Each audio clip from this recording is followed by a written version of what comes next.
Hello, ladies and gentlemen, people of the internet, welcome back to the channel. So you guys have really been enjoying these tech videos that I've been making about cameras and speculations and rumors and that kind of thing. So here's another one just for you. Figured might as well give you guys what you like. So this morning when I woke up, I checked Twitter and I saw that Canon Rumours posted a photo of the Canon EOS R3, and this is complete rumor. Nobody knows anything about this camera. We have this photo and that's it. Nobody knows the specs. So in this video, I'm going to sort of talk about what I think this camera is and what specs I would like to see in it depending on what it is. So let's speculate right after the intro.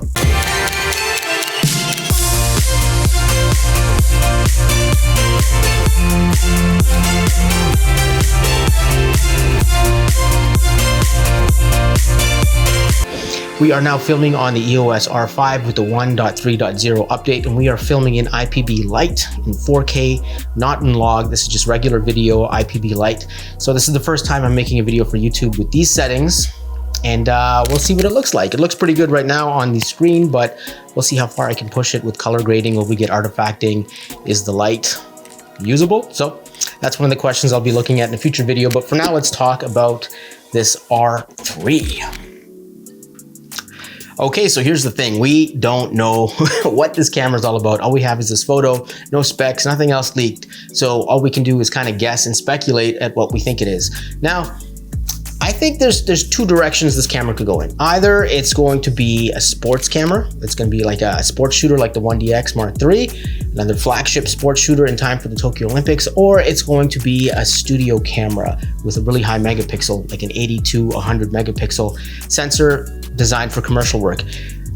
And I'm kind of thinking, like, if you follow along in the pattern of Canon, you have the 1DXs, those are the sports flagship cameras, and this is an R3.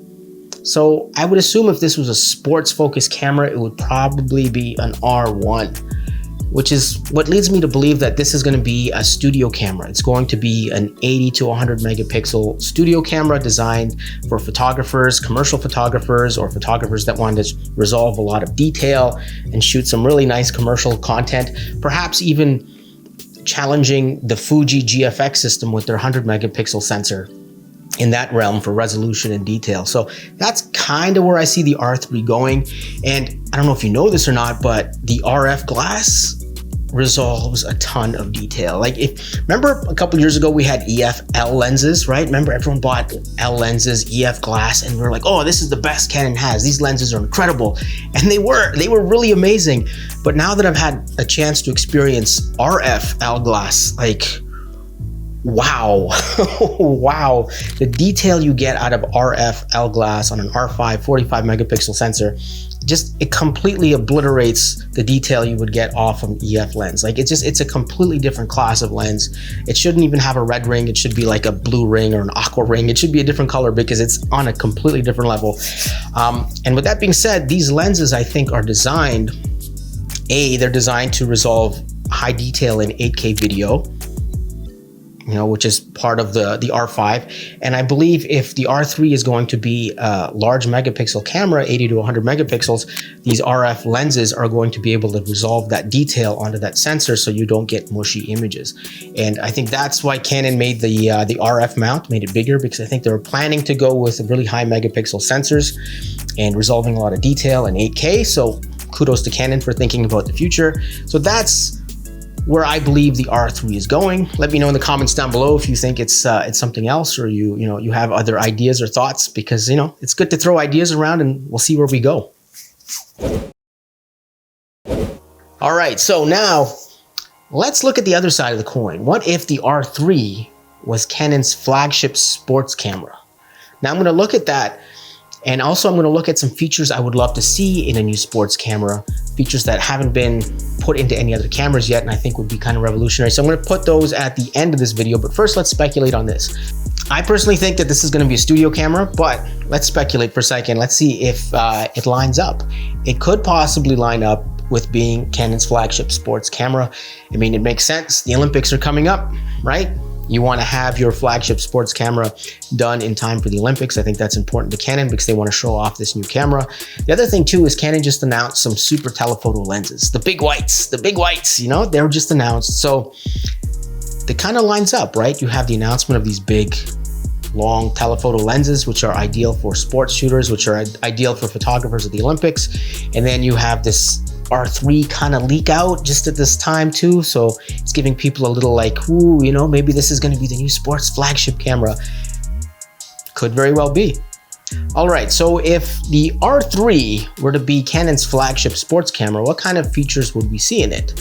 And this is kind of interesting because Canon has not made a mirrorless sports photography camera yet. So it's hard to really gauge what direction or what features we're going to get. But I can tell you this, the Alpha 1 as a sports photography camera is incredible. Just on paper alone, just looking at the specs, it looks really impressive. And I don't shoot sports photography a lot, but I have been spotted on the Jumbotron shooting baseball games before, so that was kind of fun. So that experience kind of plays into this a little bit. And the Alpha 1 has some pretty cool features. I think you have the 240 frames per second refresh rate in the EVF. I think that is amazing. And when you're shooting sports and things are moving fast, you definitely want to have that fast refresh rate because you don't want to see chop as you're moving around. And also, it shoots at 30 frames a second. Yeah, 30 frames a second with the 50 megapixel sensor, but with certain conditions, it's shooting compressed RAW, and you have to use the right Sony glass. If you use third-party glass, it drops to 15 frames a second. But still, that's pretty impressive. It also does 8K, it doesn't overheat. You can do 4K 120. So if you're shooting sports, you can shoot video and photo. I mean, imagine shooting 8K video, you know, of a touchdown and everyone celebrating. I forgot what the number is. I'm going to put it right here, but you can actually take, all right, I'm back. I had to look that up, curiosity. So the 1DX Mark III could shoot at 20 megapixels, right? If you shoot video at 8K and take a freeze frame out of that 8K video, you end up with 33 megapixels. So think about that for a second. Think about that. Personally, now I'm gonna just go off course here a little bit because this is me speculating about the future. I think photography in sports arenas is dead. I think within the next couple generations of cameras, photography is finished. It's all going to be video. Now imagine this, quarterback throws the ball, receiver receives it, goes for a touchdown or gets smashed by a linebacker, whatever the case may be. Rather than hitting your button and getting your photos, imagine you could record 8K at 60 frames a second video. Just record the whole thing and then go into your camera and pull out that one frame that you want to be a photo at 33 megapixels, hit a button on the camera takes the screen capture and sends it off through Wi-Fi to your laptop or whatever. I think that is the future of sports photography. And I think it's coming. We just need processes that are a little faster. We need batteries that are a little stronger or have more juice. And I think that's it. That's the future of sports photography. So, I mean, just speculating now because who knows, maybe this is the sports shooter, this R3, and maybe it'll have that technology. Maybe you'll be able to shoot 8K at 60 frames a second and just pull out that frame that you want and then hit send and it'll transfer via Wi-Fi to your laptop. Now, the only problem with that technique is you're taking a JPEG still out of a video, so it's not raw, you can't manipulate it as much and that kind of thing. So there are drawbacks to that idea, but just speculating here. Yeah, so those are the things that the Alpha 1 has. Not this is just an idea I just came up with, but I mean, in general, the Alpha 1 has some pretty nice specs. They'll be right here. And I think that if the R3 is a flagship sports shooter, it's gonna have specs that match this pretty closely. And that's all we really have to go by because Canon has never made a mirrorless sports shooter. So the Alpha 1 is the closest thing to that. And I think that's where we're gonna have to look and hope that we get features similar to this. Okay, now let's talk about some features I would love to see in a camera that shoots sports, going off my limited background shooting sports. Now, there's the shooting 8K video at 60. I think that would be really cool. I think that would be an awesome feature. Just record the whole thing happening and you're done.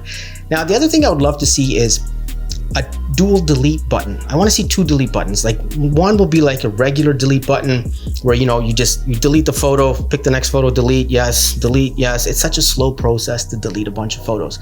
Now, let's set up a scenario here.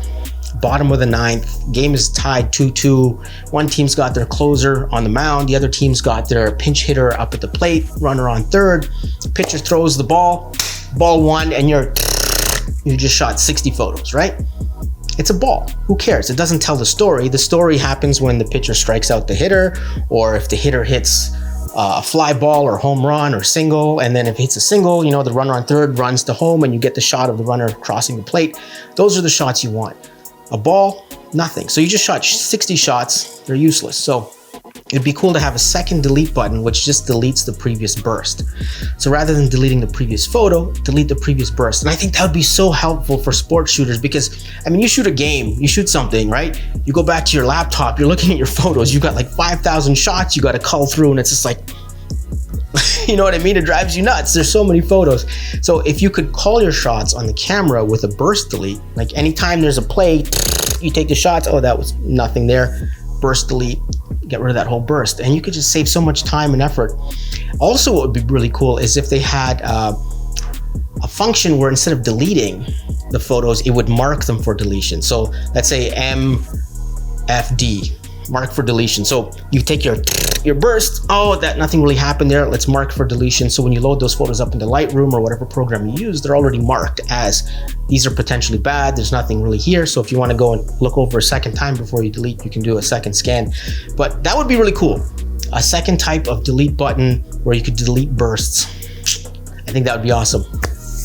And another really cool thing would be is if video becomes the future of sports photography, 8K 60, it would be cool to have a button somewhere that's really handy to get to that goes into APS-C mode or crop mode. So if you're shooting with a long lens and you want a little extra reach for your video, you just hit the button and now you're even further. I know that you can program buttons on the outside of the camera to do that kind of stuff, so that technology already exists, but it would be cool to have something specific or maybe some kind of like zoom. You know how the Sonys have the on-off switch at the front, and the FX3 has that zoom where the on-off switch used to be up by the trigger button? Maybe you could put like a zoom in on the sensor so you can zoom in your crop as you're doing a video. So if you're shooting sports, you can kind of like zoom in and out. You can zoom right in on the quarterback's face or kind of zoom out and catch the play if you're making that 8K 60 video. I don't know, just some ideas, but yeah, it's gonna be fun. It's gonna be fun.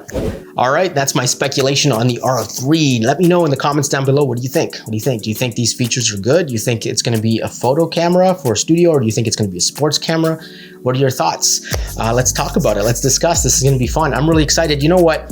No matter what the R3 is in the end, I think us content creators are alive at the best time, photography and video speaking wise, you know, in that content creator sphere. The cameras that are being unveiled right now are just incredible. So whatever this camera is, it's a win for us. We're gonna get an amazing tool that's gonna help us do whatever we do better.